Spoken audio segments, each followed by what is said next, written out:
começar então, abra a Bíblia. Hoje eu vou ler bastante a Bíblia, como sempre faço. Eu gosto sempre de embasar bastante aquilo que eu vou dizendo, para que nós tenhamos um raciocínio ancorado na palavra de Deus, amém? Nós não queremos dar aqui a nossa opinião, irmãos. Nós estamos aqui para falar da palavra. Vamos começar aí em 1 Timóteo 1,17.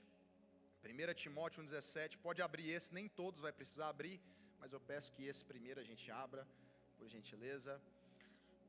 1 Timóteo 1,17 diz assim: ao Rei eterno, imortal e invisível, o único Deus, a Ele sejam dadas a honra, a glória, para todos sempre.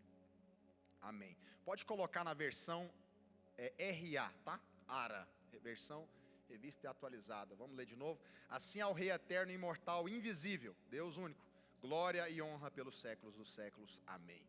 Glória a Deus. Eu quero falar hoje sobre a grandeza de Deus. Amém? Vamos falar hoje sobre a grandeza de Deus. Deus se apresenta, eu quero destacar nesse texto que a gente leu, a palavra invisível. É até a música, né? Invisível, mais real. Ou seja, Deus, Ele é invisível. Isso não é só um adjetivo de Deus, mas essa é uma forma como que o próprio Deus se apresenta em sua palavra. Ele mesmo diz: eu sou invisível. É uma descrição sobre Ele mesmo. A gente pode, para fortalecer essa ideia, ir para João 1,18, onde Jesus diz assim, na verdade João escrevendo, né? Ninguém jamais viu a Deus. O Deus que está no seio do Pai é quem o revelou. É muito forte isso, ninguém jamais viu a Deus. João 5,37, Jesus agora falando: o Pai que me enviou, esse mesmo é que tem dado testemunho de mim. Jamais tem ouvido a sua voz, nem visto a sua forma. Colossenses 1,15 também diz: este, falando de Cristo, ele é a imagem do Deus invisível, o primogênito de toda a criação. 1 Timóteo 6,16 diz: o único que possui imortalidade e habita em luz inacessível. O que é luz inacessível? Não é só no sentido que você não tem acesso, mas que você não suporta ter acesso a esse Deus, a quem homem algum jamais viu, nem é capaz de ver. A Ele honra e poder eterno. Amém. 1 de João 4,12, João também vai dizer: ninguém jamais viu a Deus. Então é verdade que Cristo é a imagem de Deus, porém o próprio Cristo também não é visto por nós. Sabe, a gente vê, por exemplo, quando em 2 Coríntios 5,16 diz assim, ó: assim que nós daqui por diante ninguém conhecemos segundo a carne. E se antes conhecemos a Cristo segundo a carne, já o não conhecemos desse modo. O que Paulo está dizendo? Na época de Paulo, quando ele escreveu isso aqui, ainda tinha algumas pessoas que tinham visto Jesus em carne, Jesus encarnado. Mas ele fala o seguinte: até para essas pessoas que viram Jesus em carne, não conheçam mais Cristo desse modo. Porque agora Cristo precisa ser conhecido pelo Espírito. É por isso que quando ele aparece para os discípulos no caminho de Emaús, Marcos diz que ele apareceu de outra forma a 2 discípulos. E Jesus, eles não conheceram Jesus de imediato, mas Jesus foi se revelando espiritualmente a eles através das Escrituras. Deus faz questão de dizer que Ele é invisível, que Ele precisa ser entendido, que Ele precisa ser conhecido, não pelos nossos olhos naturais, mas através dos olhos espirituais. Amém? Está fazendo sentido até agora? Então olha só, se você for para a Bíblia mesmo, né? Você vai ver que a Bíblia faz descrição de alguns homens. Por exemplo, a Bíblia diz que Eliseu era calvo. A Bíblia diz que Davi era de boa aparência e ruivo. A Bíblia diz que Saul, né, acima dos ombros, ninguém era tão belo como ele. O que mostra que o homem era bonito, né? Em outras palavras, o homem era bonito. Era o mais bonito de toda a nação. Mas sobre Jesus não se diz nada. Não se diz sobre a aparência física de Jesus. Você vai falar assim: mas em Isaías 53 diz que nele não havia formosura alguma. Tá, mas esse contexto deve ser entendido no contexto da cruz. Na cruz não existia formosura alguma sobre ele. A única descrição, talvez, que a gente pode dizer é quando Cristo já está glorificado, quando João, lá em Apocalipse 1, diz que o rosto dele é como o sol, né? E fala que os pés dele são como bronze polido, e nos seus olhos são como chamas de fogo, o seu cabelo branco como a lã. Mas essa descrição é quando Cristo já está glorificado. Não tem na Bíblia nenhuma descrição do Cristo encarnado, do Cristo, né, ali nos seus dias que ele viveu na terra. Então, por que Deus não diz como ele é? Por que Deus em sua palavra, né, não dá uma descrição palpável? Eu creio que tem 4 motivos para isso. A primeira coisa é que nós precisamos conhecer e relacionar com Deus pela fé. Se a fé é a certeza das coisas que se esperam, é a convicção de fatos que não se veem, é lógico, é entendido que faz sentido que Deus seja invisível. Então Deus, ele não se revela a sua forma, primeiro, porque Deus se agrada da fé. Hebreus 11:6 diz que sem fé é impossível agradar a Deus. Então Deus, ele faz questão de permanecer na sua forma invisível durante toda a palavra de Deus, porque ele espera que nós tenhamos fé. Então olha só, a segunda coisa, se nós lermos, por exemplo, aliás, vamos ler, abre para mim, por favor, Romanos 8:24. Romanos 8:24. Porque na esperança fomos salvos. Ora, esperança que se vê não é esperança, pois o que alguém vê, como esperar? Ou seja, aqui que Paulo está dizendo é o seguinte: esperança só é esperança porque você não vê. Porque no dia que você vê, você não vai precisar mais esperar. A mesma coisa se aplica a Deus. Eu só posso dizer que tenho fé em Deus porque eu não o vejo. Porque no dia que eu ver a Deus, no céu, por exemplo, nós não vamos precisar de ter fé mais. Deus está ali na minha frente. Alguém está entendendo o que eu estou dizendo? Então olha só, Deus faz questão de ficar invisível. Deus faz questão de ser invisível, porque Ele espera de nós uma atitude de fé. Também em 2 Coríntios, pode abrir também, 2 Coríntios 5, versículo 7. 2 Coríntios 5, versículo 7, diz assim: visto que andamos por fé e não pelo que vemos. Eu sei que a gente canta no louvor, né? Eu não vou viver pelo que vejo. Mas na hora que você vê a calamidade, na hora que nós vemos o dia mau, a gente se desanima. Mas Deus faz questão de colocar, às vezes, deixar que tribulações aconteçam, para que mesmo você não vendo, mesmo você não sentindo, você ainda continue crendo na palavra dele. Amém? Segunda coisa, porque Deus é invisível, é a questão da idolatria. É a questão da idolatria. O ser humano tem uma predisposição de fazer imagens. A gente vê isso, por exemplo, pode abrir em Deuteronômio 4, versículo 12. Olha o que Deus diz em Deuteronômio 4, versículo 12. Então o Senhor vos falou por meio do fogo. A voz das palavras ouvistes, porém além da voz não vistes aparência nenhuma. Deus está falando para a nação de Israel. Versículo 15, vamos pular lá para o versículo 15, mesmo capítulo 4, versículo 15.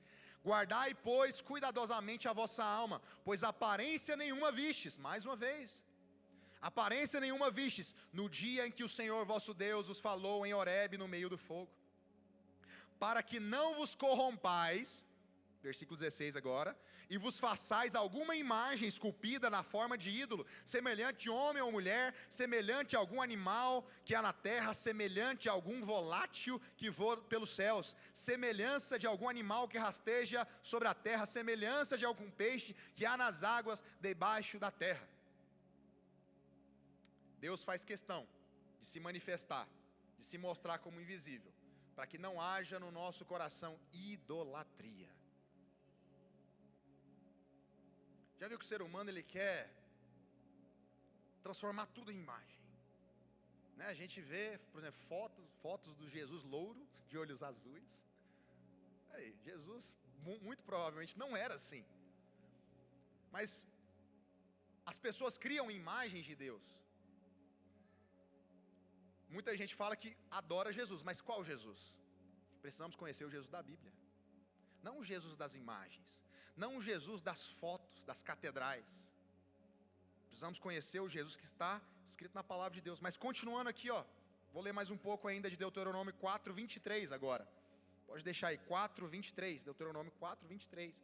Deus ainda dizendo: guardai-vos, não vos esqueçais da aliança do Senhor vosso Deus, feita convosco, e vos façais alguma imagem esculpida, semelhança de alguma coisa que o Senhor vosso Deus vos proibiu, porque o Deus teu Deus, porque o Senhor teu Deus é fogo que consome, é Deus zeloso.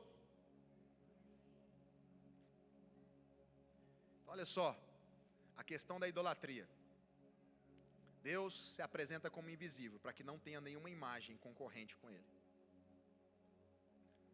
A única imagem perfeita do Pai é Cristo. Ele é a imagem de Deus invisível. E mesmo Cristo não pode ser visto pelos nossos olhos naturais. Ele é entendido pelo Espírito. Amém? Terceiro motivo de Deus se apresentar em sua palavra como Deus invisível. Terceira coisa, a incapacidade do homem suportar a revelação de Deus. Então, o primeiro motivo, recapitulando, quem se lembra aí? Qual que é o primeiro motivo? Precisamos relacionar com Deus pela fé. Segundo motivo com que Deus se revela de forma invisível, a questão da idolatria. Mas a terceira, a incapacidade do homem de suportar a revelação de Deus. Eu li no começo falando que Deus habita em luz inacessível. Ou seja, a revelação de Deus, a pessoa de Deus é muito maior do que a nossa limitação humana. A nossa cabecinha pequena não consegue conceber a totalidade de quem Deus é. Os irmãos devem saber da história, né? Que certa vez Moisés pediu para ver a glória de Deus. É um texto bem famoso.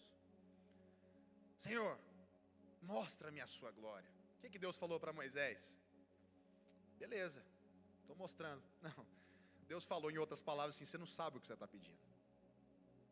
Porque se você ver a minha glória, Moisés, você é desintegrado, você é destruído. Carne nenhuma pode ver a minha face e permanecer de pé. Mas eu vou te mostrar parcialmente. E aí, né, Deus aparece mostrando suas costas. Olha o versículo, Êxodo 33:20-23, não precisa abrir esse. Disse mais o Senhor: eis aqui um lugar junto a mim, tu estarás sobre a penha. Quando passar a minha glória, eu te porei numa fenda da penha, e com a mão te cobrirei, até que tenha passado. Depois, retirando eu a mão, tu me verás pelas costas, mas a minha face não se verá. Alguém pode pensar: não, mas eu já vi na Bíblia falando que alguém viu a Deus. Por exemplo, Isaías 6 diz: vi o Senhor assentado no mais alto e sublime trono, né? Sim. Aí você fala: não, mas é uma contradição. Primeiro falou que Deus é invisível, que ninguém jamais viu a Deus. Jesus diz isso. Agora está falando que o fulano viu a Deus? Que contradição é essa? A gente sabe que na Bíblia não existe contradição. Isso é apenas um paradoxo. Quando a gente vê uma aparente contradição na Bíblia, é só preguiça da nossa parte em ir mais fundo no texto. Todos aqueles que viram a Deus, quando diz que viu a Deus, eles não viram Deus na sua totalidade. Eles tiveram no máximo uma visão. Por exemplo, Isaías teve uma visão. Ele não viu Deus literalmente no esplendor da sua glória. Ele teve uma visão do trono de Deus. Faz sentido? Outra questão também é a teofania, né? Na teologia chama de teofania, que é uma aparição de Deus no Velho Testamento. Por exemplo, a Bíblia diz que Jacó lutou com um anjo. Só que esse anjo não era normal, não. Toda vez que a Bíblia fala o anjo do Senhor, é uma referência a Cristo no Antigo Testamento, tá? Fica aí para você refletir depois. Todas as vezes que falar o anjo do Senhor no Antigo Testamento, está falando sobre Cristo. É uma teofania, é uma aparição, uma visão de Cristo. Por que você fala isso, Paulo César? Porque depois que ele luta com o anjo, Jacó fala o seguinte: eu vi a Deus. Opa, então não é um anjo apenas. Eu vi a Deus e a minha vida foi mudada. Tem outro exemplo também de Gideão. Gideão viu o anjo do Senhor. Quando ele entendeu que era o anjo do Senhor, ele falou: vou morrer hoje, estou lascado. Mas aí o anjo consolou ele e falou: não, ser forte, valente, eu estou contigo. A gente tem também a história de Manoá e sua esposa, são os pais de Sansão. Eles viram a Deus. Depois que o anjo do Senhor foi embora, que é uma aparição de Deus, eles ficaram com medo de morrer. A mulher falou: vamos morrer, vimos o Senhor. Aí o marido: calma, se fosse para a gente morrer, a gente já tinha morrido. Não vamos morrer atrasado, não faz sentido. Mas essas visões, irmãos, não é Deus na sua totalidade. Isso não é uma contradição, mas simplesmente um paradoxo. Na sua glória completa, ninguém jamais viu a Deus, somente Cristo, quem o revelou. Então olha só, você deve estar pensando aí: Paulo César, você falou, muito legal, isso aí tudo, mas você falou de idolatria, o que eu tenho a ver com isso? Eu não sou idólatra, né? Tá, mas será que talvez nós não levantamos imagens, né? Os protestantes evangélicos, especialmente, nós não levantamos imagens. Mas será que na nossa mente a gente não tem criado um Deus diferente do Deus da Bíblia? O quarto tópico.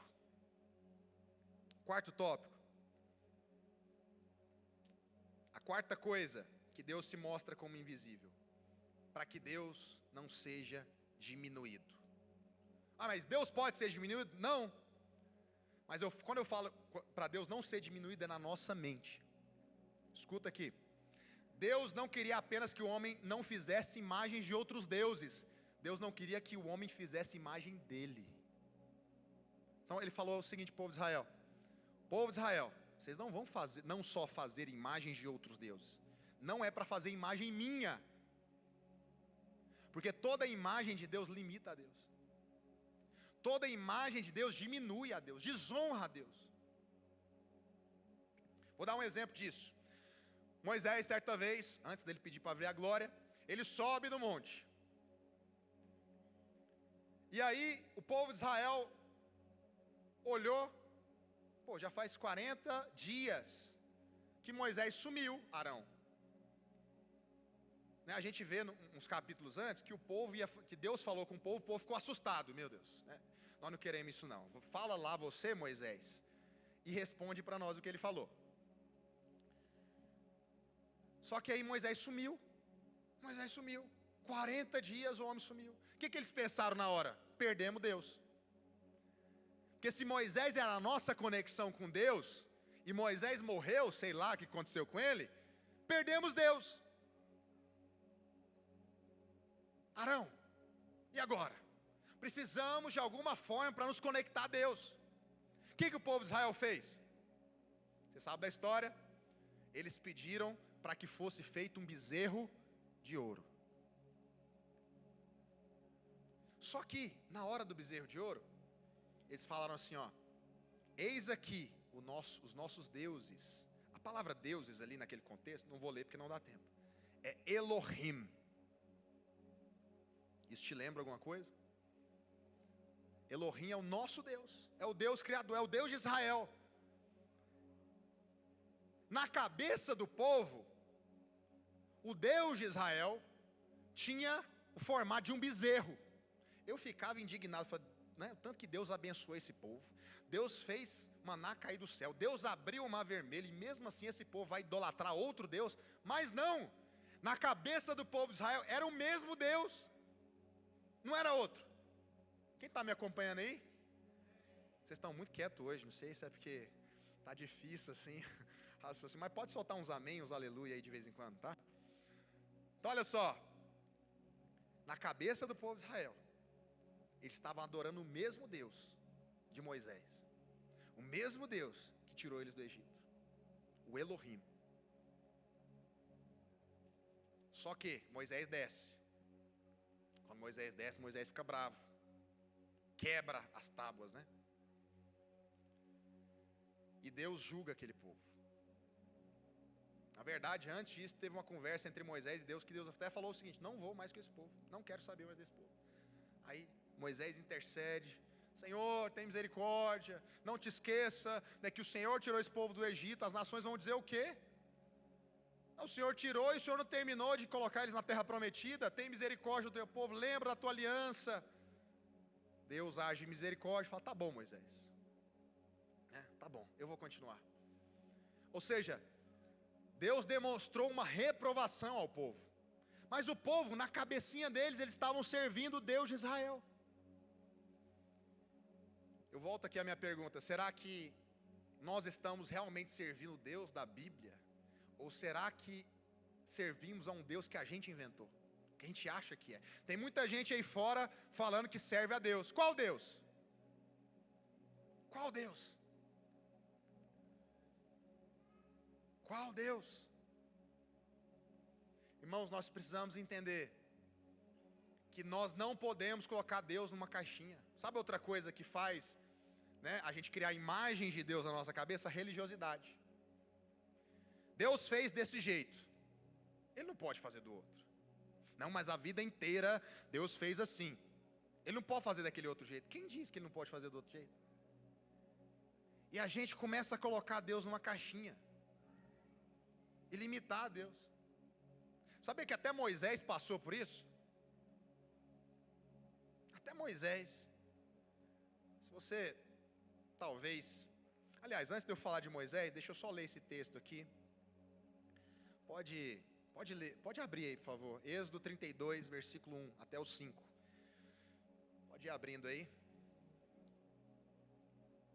Êxodo 32, 1 ao 5. Mas vendo o povo que Moisés tardava a descer do monte, acercou-se de Arão e lhe disse: levanta-te, faça-nos deuses que vão diante de nós. A palavra Deus é Elohim. Deuses ali é Elohim. Quanto a este Moisés, o homem que nos tirou do Egito, não sabemos o que foi sucedido. Disse-lhe Arão: tirai as argolas de ouro das orelhas das vossas mulheres, vossos filhos e trazei-mas. Versículo 3. Então todo o povo tirou das orelhas as argolas e trouxe a Arão. Este, recebendo-as das suas mãos, trabalhou o ouro com buril e fez dele um bezerro fendido. Então disseram: são estes, ó Israel, os teus deuses, os teus Elohim, que te tiraram da terra do Egito. Arão, vendo isso, edificou um altar diante dele, apregoando, disse: amanhã será festa ao Senhor. Ao Senhor. Na cabeça deles, o bezerro de ouro era o Senhor. Mas vamos avançando aqui.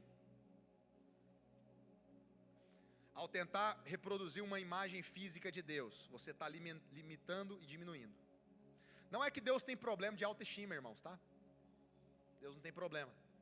Mas quando limitamos a Deus, deixamos de desfrutar de todo o seu poder. Abre aí a Bíblia para mim em Isaías 40, versículo 12 ao 26. É um texto longo, mas fica comigo aqui. Amém? Isaías 40, do 12 ao 26. Olha o que a palavra diz: quem na concha das suas mãos mediu as águas e tomou a medida dos céus a palmos? Quem recolheu na terça parte de um éfa de pó da terra e pesou os montes em romana e os outeiros em balança de precisão? Ou seja, né, tudo que você vê, a imensidão do céu, a imensidão do mar, Deus pega nas palmas de suas mãos. Versículo 13: quem guiou o Espírito do Senhor? Ou como seu conselheiro o ensinou? Com quem tomou ele conselho para lhe dar compreensão? Quem instruiu na vereda do juízo? Quem lhe ensinou sabedoria e lhe mostrou o caminho do entendimento? Eis que as nações são consideradas por ele como um pingo que cai de um balde, e como um grão de pó na balança. As ilhas são como pó fino que se levanta. Versículo 16: nem todo o Líbano era um lugar de florestas. Se a gente fosse contextualizar, colocaríamos a Amazônia talvez. Nem todo o Líbano basta para queimar, nem seus animais para o holocausto. Ou seja, se você pegasse todos os animais da Amazônia e entregasse como holocausto, não seria suficiente. Todas as nações, versículo 17, todas as nações são perante ele como coisa que não é nada. Ele as considera menos do que nada, como um vácuo. Com quem comparareis ao Senhor? Ou que coisas semelhantes confrontareis com ele? O artífice funda a imagem, e o ourives cobre o ouro de ouro, e cadeias de prata foge para ela. O sacerdote idólatra escolhe madeira que não se corrompe e busca o artífice perito para assentar uma imagem esculpida que não oscile. Acaso não sabeis? Porventura não ouvis? Não vos tem sido anunciado desde o princípio? Ou não atentastes para o fundamento da terra? Em outras palavras, vocês são estúpidos. Deus está confrontando o povo aqui. Ele é o que está assentado sobre a redondeza da terra. Sabe o que é poderoso desse texto? É que foram descobrir que a terra era redonda pouco tempo atrás, se for analisar para a história. Deus já está falando aqui através do profeta Isaías. Ele é o que se assenta sobre a redondeza da terra, cujos moradores são como os gafanhotos. É Ele quem estende os céus como cortina e os desenrola como tenda para neles habitar. É Ele quem reduz a nada os príncipes e toma em nulidade os juízes da terra. Mal foram plantados e semeados, mal se arraigou na terra o seu tronco, já se secam, quando um sopro passa por eles e uma tempestade os leva como palha. A quem, pois, me comparareis para que eu seja igual, diz o Santo? Vocês não entendem quem eu sou? Levantai ao alto os olhos e vede, quem criou essas coisas? Aquele que faz sair o seu exército de estrelas, todas bem contadas, as quais ele chama pelo nome, por ser ele grande em força e forte em poder, nenhuma só vem a faltar. Irmãos, depois de ler isso tudo aqui, como se sentir assim diante de um Deus desse jeito? A impressão que eu tenho é que eu sou um pingo do resto do pó, sabe? Entender a grandeza de Deus nos faz até ser humildes.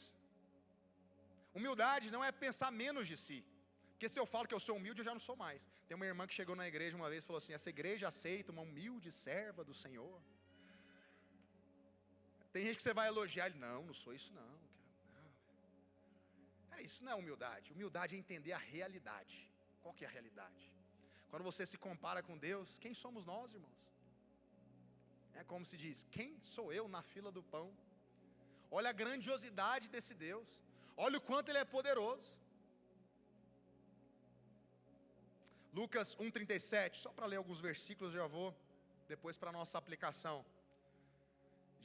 O anjo Gabriel diz para Maria, porque para Deus não haverá impossíveis em todas as suas promessas. Em Marcos 10, 27, Jesus, porém, fitando neles o olhar para os discípulos, disse: para os homens é impossível, contudo, não para Deus, porque para Deus tudo é possível. Daniel 11:32 diz que o povo que conhece ao seu Senhor tornará forte e altivo. Agora esse eu quero que você abra, por favor, William. 2 Crônicas 2, versículo 5. 2 Crônicas 2, versículo 5.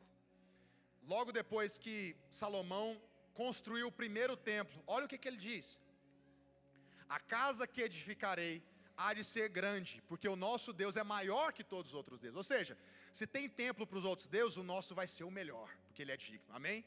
Mas versículo 6, eu gosto desse versículo aqui. No entanto, quem seria capaz de lhe edificar a casa, visto que os céus e até os céus dos céus não podem conter?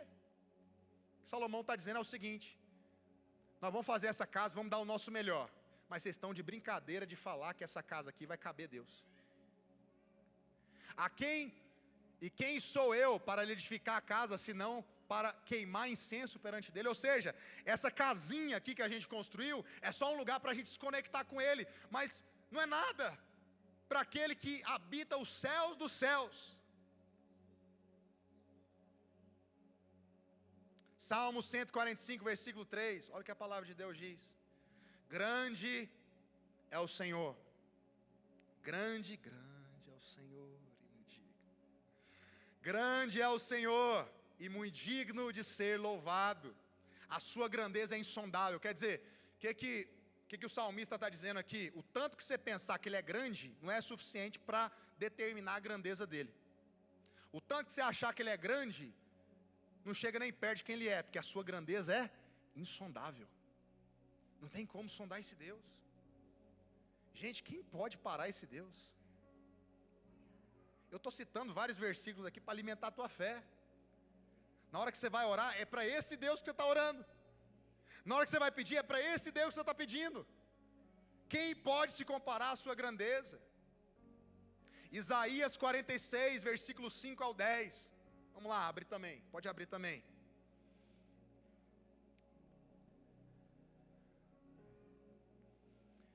Isaías 46, versículo 5. A quem me comparareis para que eu seja igual? Diz o Senhor. E que coisa semelhante confrontareis comigo?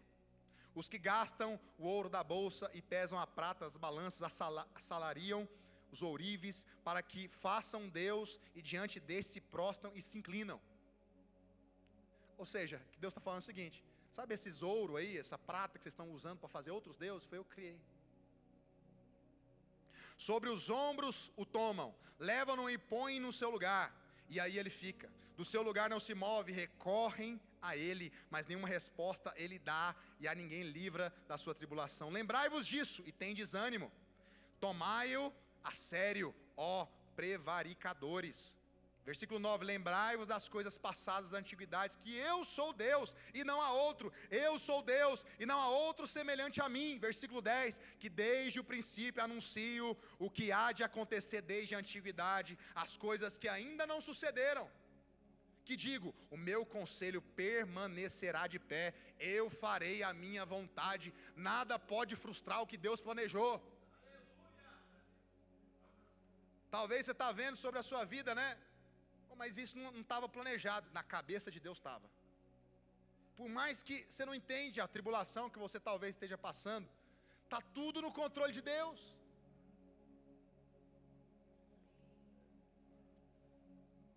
Mesmo Moisés, vendo tantos milagres. Depois de Jesus, vem Moisés, tá?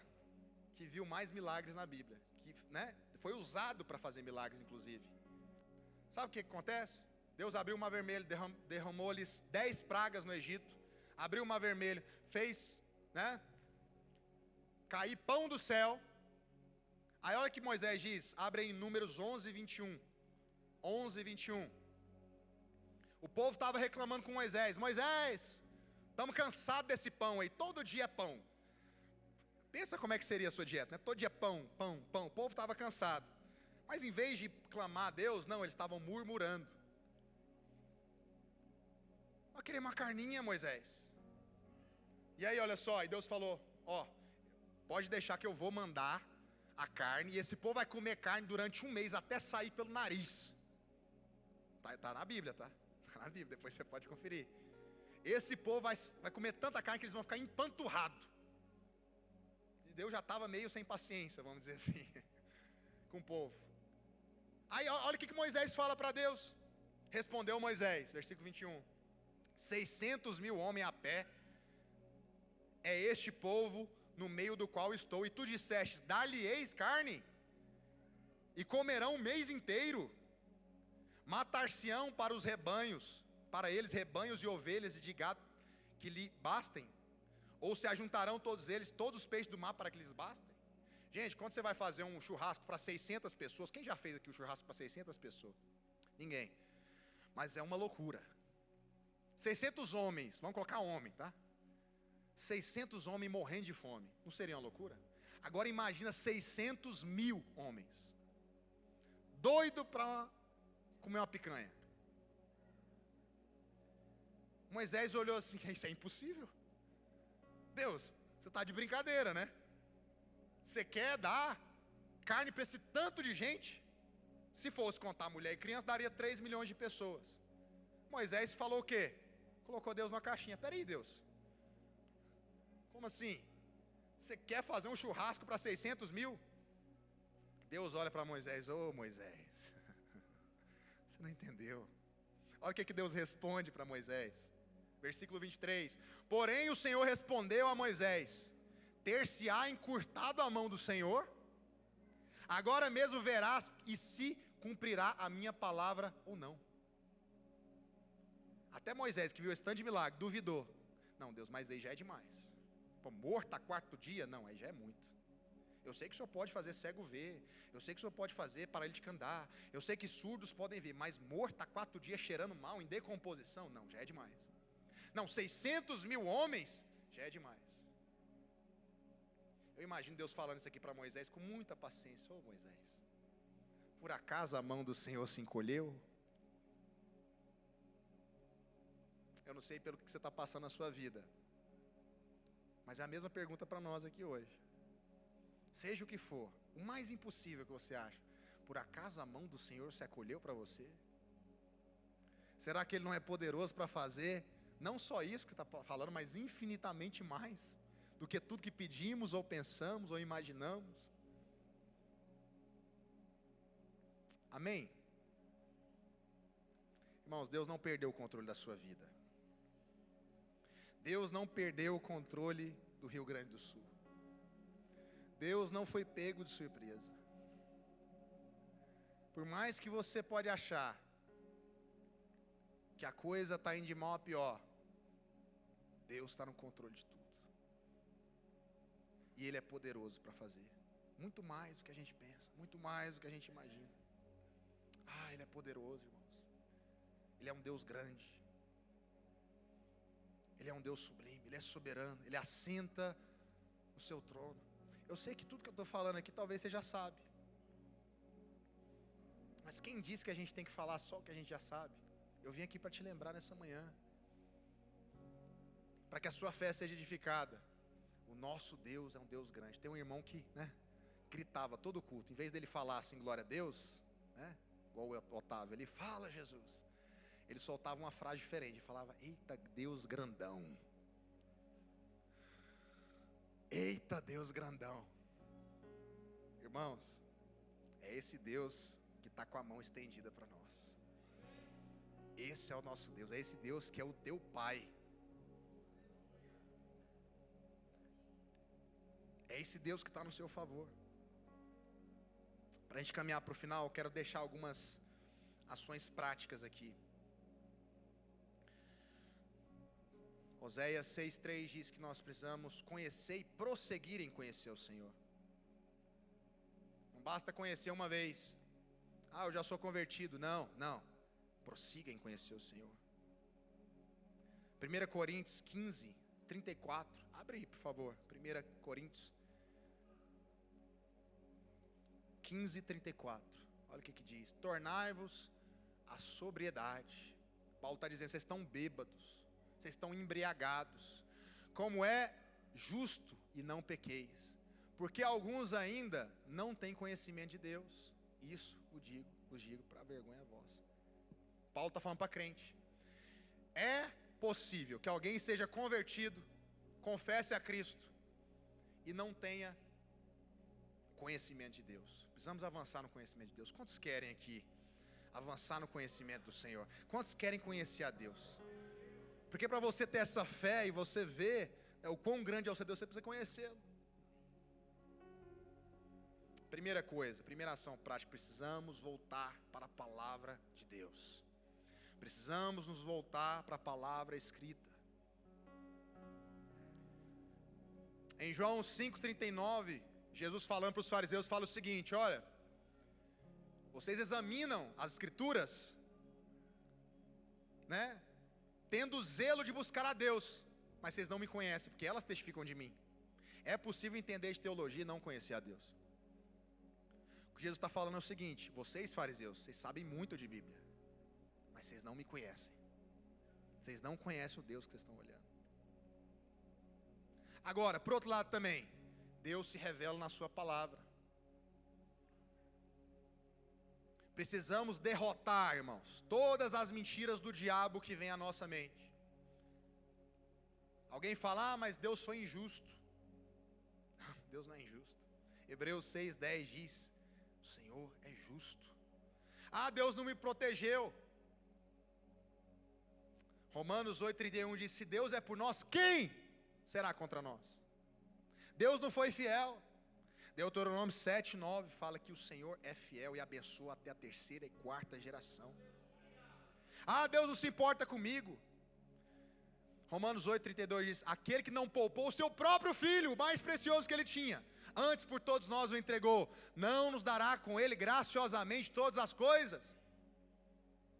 Eu não me sinto amado por Deus. Romanos 8:38, porque eu estou bem certo de que nem a morte, nem a vida, nem os anjos, nem os principados, nem as coisas do presente, nem do porvir, nem a altura, nem a profundidade, nem qualquer outra criatura poderá nos separar do amor de Deus em Cristo Jesus. Precisamos, como Hebreus diz em Hebreus capítulo 2, nos apegar a essas verdades, irmãos. Deus se revela através de suas escrituras. Deus se revela através, né? O irmão estava até falando do livro preto. Eu perguntei, que é livro preto? A Bíblia. Deus se revela através do que está escrito. Segunda coisa, precisamos de uma vida de oração para ter revelação de Deus. Não basta só ler a Bíblia. Não basta só saber de Bíblia. É uma parte. Mas nós precisamos de uma vida de oração. Abre aí para mim, Jeremias 33, versículo 3. Ele se revela através de uma vida de oração. Ele pega aquilo que você estudou na palavra, ele transforma em revelação. Olha o que diz o versículo: invoca-me. Deus está falando para você nessa manhã, invoca-me. Eu sinto falar isso. Talvez você não tenha orado todo dia. Talvez orar para você é um evento, né? Na hora que a coisa está ruim, você vai lá. A palavra do Senhor para você é: invoca-lhe. Precisamos ter uma vida de oração regular todos os dias, irmãos. Adianta você ir na academia uma vez no mês, uma vez na semana? Pois tem crente que é assim, ele só vem no culto, ora só no dia do culto, escuta a palavra só no dia do culto, e depois ele vai embora e pronto, agora tá pago, vou viver minha vida. Não, é necessário uma vida de oração contínua. Começa com 5 minutos, depois vai para 10, depois vai para meia hora, depois vai para 1 hora, vai aumentando aos poucos, mas não deixe de invocar o Senhor, não deixe de buscar a face do Senhor. Olha o que Deus está falando: invoca-me e eu te responderei e anunciar-te-ei. Olha só, a primeira parte fala: invoca-me e eu te responderei. Ou seja, se você me pedir, eu vou te atender. Mas mais do que isso, eu vou te anunciar coisas grandes e ocultas que não sabes. Eu vou abrir os teus olhos, eu vou te dar revelação, eu vou te trazer clareza, eu vou te dar sabedoria, eu vou te trazer visão espiritual, discernimento espiritual. Você não vai ser aquele, né, que vive a sua vida de qualquer jeito. Não, vai ter uma voz dizendo para você onde você deve ir. A sabedoria do Senhor vai vir sobre você. Eu vou te anunciar coisas grandes e firmes e ocultas que você não sabe. Precisamos ter uma vida de oração, irmãos. Terceira ação prática. Já estou caminhando para o final. Terceira ação prática. Precisamos lembrar dos feitos do Senhor.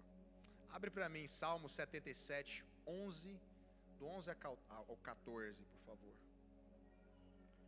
Salmo 77, 11 ao 14. Recordo os feitos do Senhor, pois me lembro das suas maravilhas da antiguidade. Considero também nas tuas obras todas e cogito dos teus prodígios. O teu caminho, ó Deus, é de santidade. Que Deus é tão grande como o nosso Deus? Tu és o Deus que opera maravilhas, e entre os povos tens feito notório o seu poder. Sabe, irmãos, uma coisa que você pode praticar e depois me cobra. Printa e me cobra, né? Naquele dia que você estiver mais desanimado, começa a testemunhar do que Deus já fez em sua vida. É impressionante. Quando você começa a lembrar do que o Senhor já fez, como Ele já te protegeu, como Ele já te supriu, como Ele te chamou, parece que alguma coisa começa a borbulhar dentro de você. Olha o que o salmista diz: eu recordo dos teus feitos.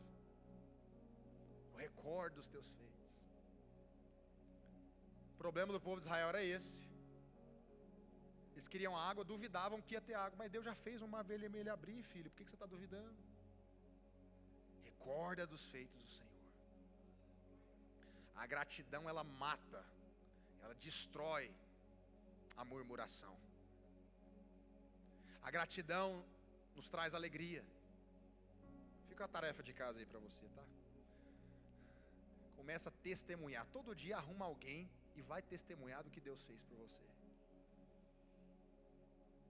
Irmão, se nós lembrássemos, né, a gente andaria menos ansioso. E o que o salmista está dizendo é o seguinte: quando eu me lembro disso, como eu me lembro disso, eu tenho revelação de quão grande é o meu Deus. Quem é Deus tão grande como o nosso Deus?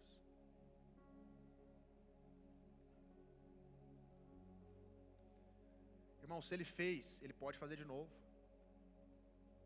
Se Ele agiu, Ele pode agir de novo. Amém? Quem está comigo aqui nessa manhã? Você crê nessa palavra? Se Ele agiu no passado, Ele pode agir de novo. Se Ele usou os apóstolos, Ele pode nos usar também. É o mesmo Deus.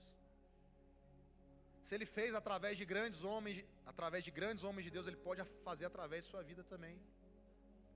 Recorde dos feitos. Eu gosto